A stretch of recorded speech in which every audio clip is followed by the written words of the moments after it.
Friends, America जो भारत पर tariffs लगाए जा रहा है और जो अब उसने हाल ही में H-1B वीज़ा का जो इशू चल रहा है कि उस पे $1 लाख की उसने फीस लगा दी है। तो बहुत से भारत के लोग, भारत की विपक्षी पार्टियां वो ये कह रही हैं कि ये अमेरिका भारत को अननेसेसरी दबाए जा रहा है और मोदी सरकार इस पर चुप बैठी हुई है। लेकिन एक पहलू इसमें ये है कि भारत पर जो ये आर्थिक सैंक्शंस अमेरिका लगा रहा है, ट्रंप सरकार लगा रही है और जितना भारत को दबा रहे हैं, ये एक प्रकार का वरदान साबित हो रहा है, ना सिर्फ भारत के लिए, भारत के लोगों के लिए भी। It is a boon in disguise. आप ये समझें कि 1991 से पहले भारत की इकॉनमी एक क्लोज्ड इकॉनमी थी। जैसे आज नॉर्थ कोरिया की इकॉनमी है कि बाहर के दुनिया के लिए उसके दरवाजे बंद हैं। 1991 तक भारत इसी राह पे चला, बाहर की इन्वेस्टमेंट्स के लिए दरवाजे बंद रखे। हाल क्या हुआ? 1991 में इकॉनमी कलेप्स कर गई। जैसे सोवियत यूनियन तो टूटा पॉलिटिकली, उसके 15 हिस्से हो गए। भारत टूटा इकोनॉमिकली, बिल्कुल क्राइसिस हो गया, economic crisis, balance of payment crisis, और फिर हमें आईएमएफ के पास जाना पड़ा। उसके बाद हमने अपनी इकोनॉमी को खोल दिया, लिबरलाइज कर दिया, एलपीजी रिफॉर्म्स लाए और भारत एक इमर्जिंग इकोनॉमिक पावर बनने लग गया। 2014 में जब से मोदी सरकार आई है, एक चीज मोदी सरकार ने की है कि वो इंफ्रास्ट्रक्चर पर बेतहाशा खर्च कर रहे हैं। इसके लिए उन्हें रेवेन्यू भी जनरेट करना है।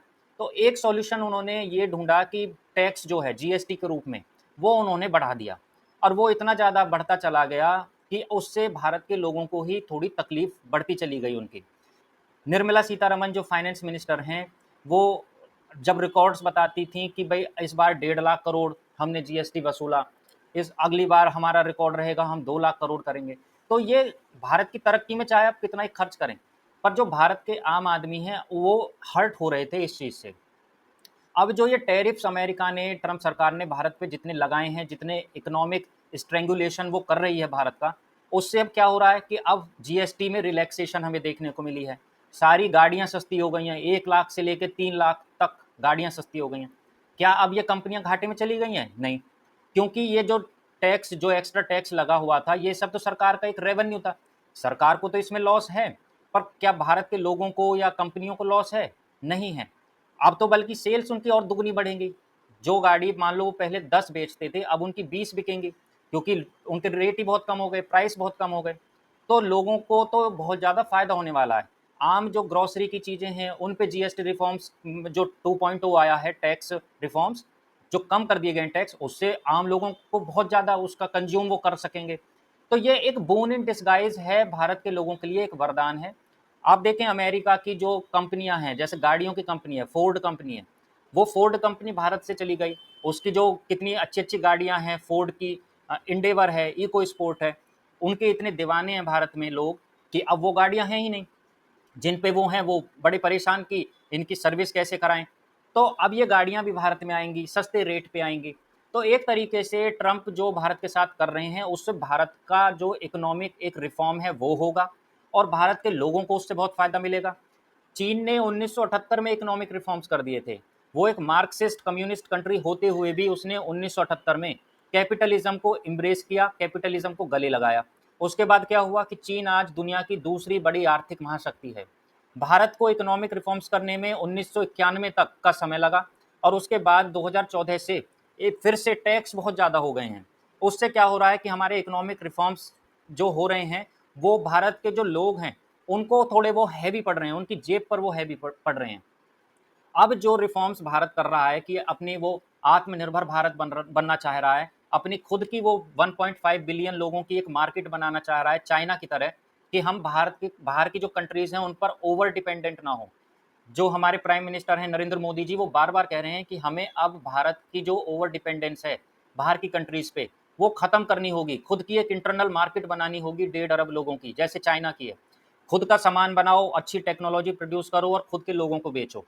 बाहर की कंट्रीज पर डिपेंडेंस खत्म होगी तो हम आत्मनिर्भर बनेंगे, सेल्फ रिलायंट बनेंगे।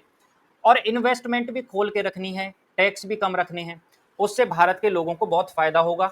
और ये चीज़ अब देखने को मिल रही है। तो ये बिल्कुल सही हो रहा है। इसी प्रकार अब H-1B का जो इशू आया है, इसमें H-1B वीज़ा, वो अमेरिका जो है वो दुनिया में कई प्रकार के वीज़ा इशू करता है। कुछ नॉन इमिग्रेंट इमिग्रेशन वाले वीज़ा होते हैं, कुछ इमिग्रेशन वाले वीज़ा होते हैं। इमिग्रेशन तो वो है जैसे दूसरे देशों के लोग अपने देश की आर्थिक हालत की वजह से या लिविंग कंडीशंस की वजह से किसी ऐसे कंट्री में चले जाएं जिसकी आर्थिक स्थिति बहुत ज़्यादा अच्छी हो, वहाँ की लिविंग कंडीशंस बहुत अच्छी हों, वो ज़्यादा प्रॉस्परस कंट्री हो, तो वो तो हो गया इमिग्रेशन वीज़ा। और नॉन इमिग्रेशन वीज़ा होते हैं जैसे पढ़ाई के लिए, जॉब्स के लिए, इनके लिए नॉन इमिग्रेशन वीज़ा इशू करता है अमेरिका। H1B वीज़ा जो है वो एक नॉन इमिग्रेशन वीज़ा है, यानी पढ़ाई के लिए, जॉब के लिए, इस प्रकार का वीज़ा है। अब क्या होता है कि ये स्पेशल जो टेक्निकल फील्ड्स होते हैं, जिनमें स्पेशल नॉलेज होनी चाहिए, इंजीनियरिंग वगैरह की, मेडिकल वगैरह की, तो ये उनको दिया जाता है, प्रोफेशनल स्टूडेंट्स को दिया जाता है। इसमें सबसे ज़्यादा ये वीज़ा मिल रहा है भारतीय स्टूडेंट्स को।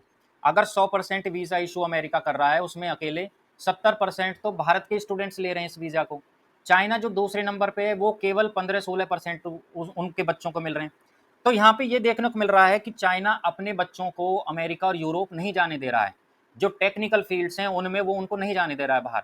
वो अपनी जो दिमाग की शक्ति है बच्चों की, वो उसको अपनी कंट्री में यूटिलाइज़ कर रहा है।